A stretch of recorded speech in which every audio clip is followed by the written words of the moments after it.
What's up, good people? Mark Holmes here, and as always, I want to say thank you all for watching, commenting, subscribing, and being part of the Joe Blue Sports Report. Without you guys, as well as you ladies, you know that this literally does not work. Taco Tuesday is in the books, another day down. Seems like these things just keep flying by so quickly.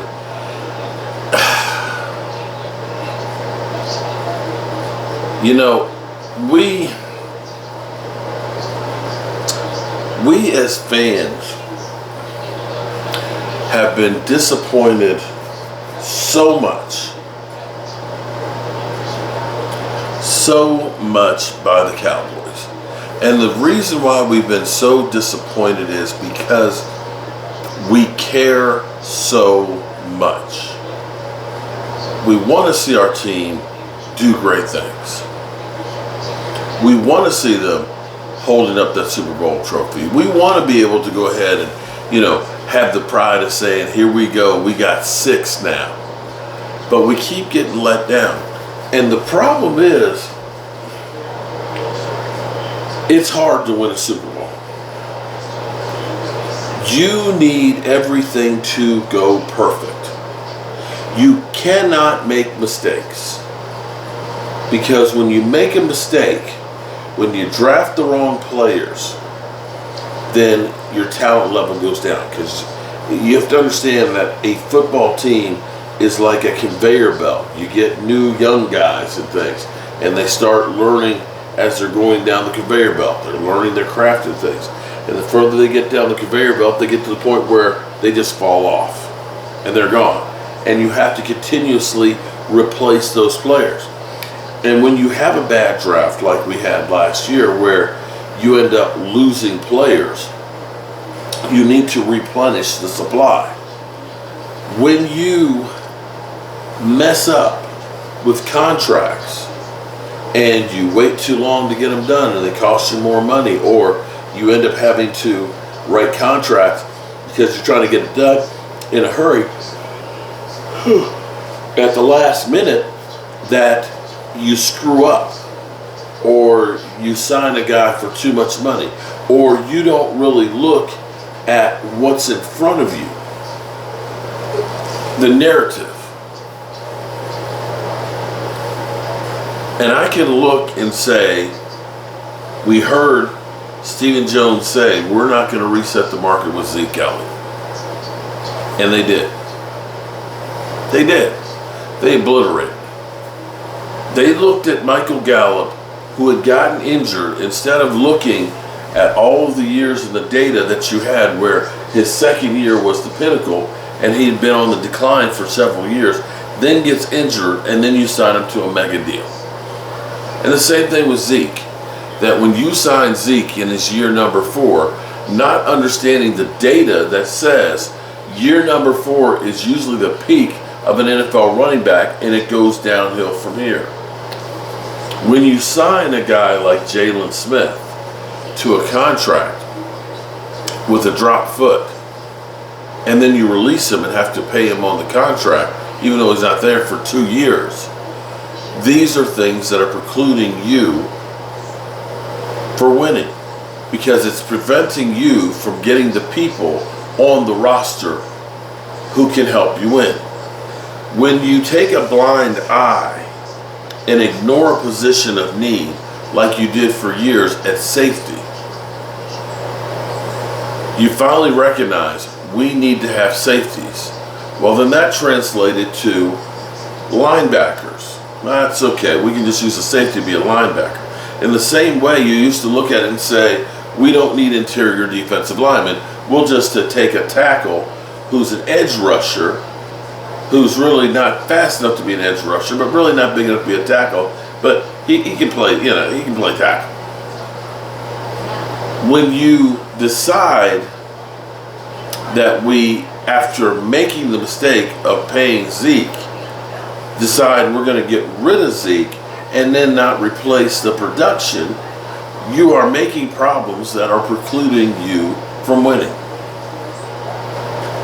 And for everybody who's pissed off about Dak Prescott on the precipice of getting $60 million, The reason the Cowboys are in that position is because they waited. It's not Dak Prescott. It's not. It's the Cowboys. They're the ones that come up with these crazy ass contracts that screw them in the end. I don't know how in the world Todd France got everything he wanted on that contract from the Cowboys. I don't see where there was any inroads or benefits for the Cowboys other than we got our guy. But to have a contract where this year is $59 million cap hit, the second highest in the NFL, where you can't tag him, and if you end up paying him the $59 million and not changing it, he's going to walk away, and you're going to be left with an additional $36 million cap hit the following year. When they signed that contract that the Joneses signed, they guaranteed that beyond Dak Prescott having a career-ending injury, was going to get another one.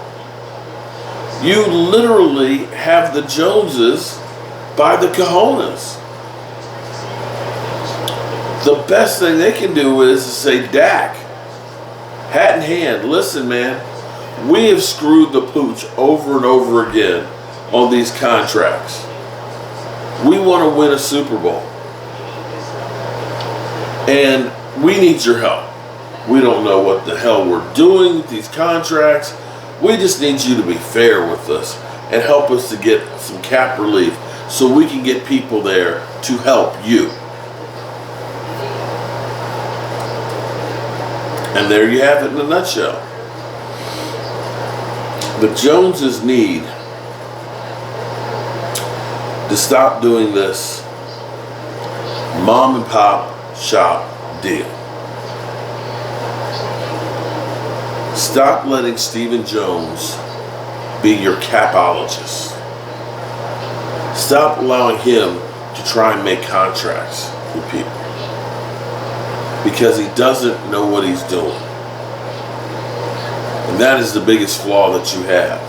And because he doesn't know what he's doing, because he doesn't know when you should zig and when you should zag, when you should look at it and say, we're only paying this quarterback $680,000 a year.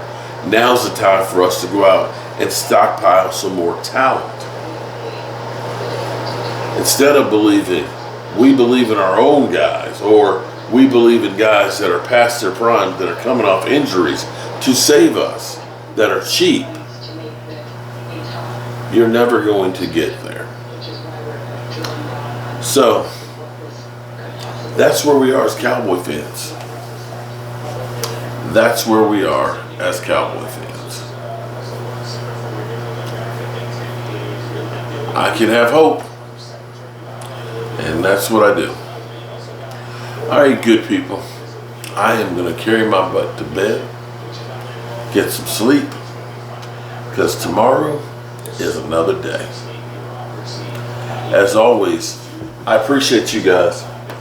And remember to tell the people you love that you love them. Because you might not get the chance again. Oh, it's almost out. You might not get the chance again. And I love you guys. And God willing, I'll see you tomorrow. Peace out.